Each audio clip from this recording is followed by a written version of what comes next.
The scarlet rot doesn't discriminate. It thrives by latching onto living organisms and causing them to decay, for that is the purpose of the rot. Once there was a blind swordsman, favored by a fairy called the Dancer in Blue. The fairy bestowed upon the swordsman a curved sword, resemblant of flowing water in its design and curvature, and with this sword, the blind swordsman sealed away an ancient god plaguing inhabitants across the lands between, a god that was rot itself. The blind swordsman's clothing has an item description in-game, which reads, "Just as still water turns foul, stagnation leads to decay. Warriors must remain ever drifting. Flowing water, therefore, is the antithesis to rot, as through a nature which is ever-changing, foulness will struggle to build itself up." The Scarlet Rot God was sealed away, but it was not defeated. Eventually it would return, and this time, it would do so through the use of a powerful vessel. This is what became of Malenia, a demigod, at the very moment of her birth. Stagnation leading to decay translated into the context of reality can be described as repeatedly doing bad habits, or feeling stuck in a monotonous routine, or having a sort of plateau effect in business life or bodybuilding or whatever. I think that we all sometimes stagnate in life, and that leads us to decay. The solution, according to Elden Ring lore then, is to remain ever drifting. Now, how does that translate into real life? Well, let's look at Malenia and how she dealt with the Scarlet Rot, festering inside of her. Unalloyed gold helps prevent the effects of the Scarlet Rot. Malenia's brother Mikola crafted needles and armor accessories to help his sister with her ailments, but these only temporarily stunted the effects of the rot, and acted more as a treatment for the symptoms rather than an answer to the cause.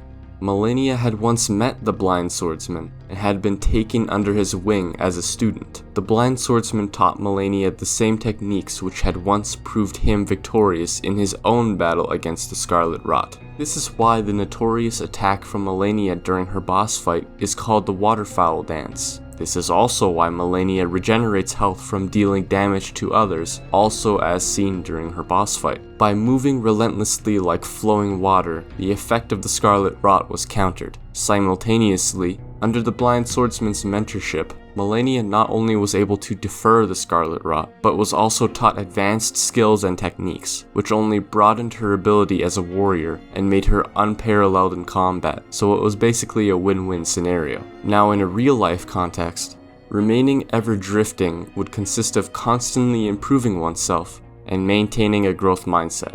And these two things actually work in congruence with each other, because to always improve oneself would mean that there is something more that can be done.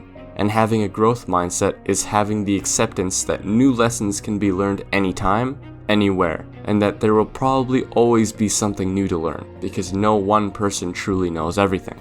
In an idealistic example scenario, the solution to repeatedly doing bad habits would be to gradually replace the bad habits with good ones. For example, instead of watching TikTok or YouTube for hours a day, dedicate 30 minutes of that time you would have spent anyway to reading something interesting to you. Just the act of reading and forming the habit of replacement will help greatly to begin the journey to become a person you ideally would like to become. Similarly, the solution to feeling stuck in a monotonous routine would be to keep yourself on your toes and remain adrift. This could be done by replacing bad or time-wasting habits into things that interest you, or changing up your usual routine to a lot more time for other things during different times of the day that you normally would not have the time for. Find something worth your time and spend your time doing that, because the time is going to pass anyway, so why not spend it giving it your all, willingly and gladly. If you've ever heard about something called noob gains, you might know that they are something that happens when someone first starts working out. And it happens because they were never used to exercising their muscles with such intention and effort before. So their muscles get extremely sore and they see a lot of growth in their muscles in only a short amount of time. Although, if they'd continued their weightlifting journey, then they might begin to not see the same amount of growth in the same amount of time as they did when they first started working out. This is what's known as a plateau, or even a soft cap. And I don't think this is necessarily something that must happen to everyone, but rather, I think it is a failure to remain ever drifting. Of course you can still make progress, even if it is slower, but I believe that there is a way to maintain a fast track of progress, similar to noob gains. Let me explain.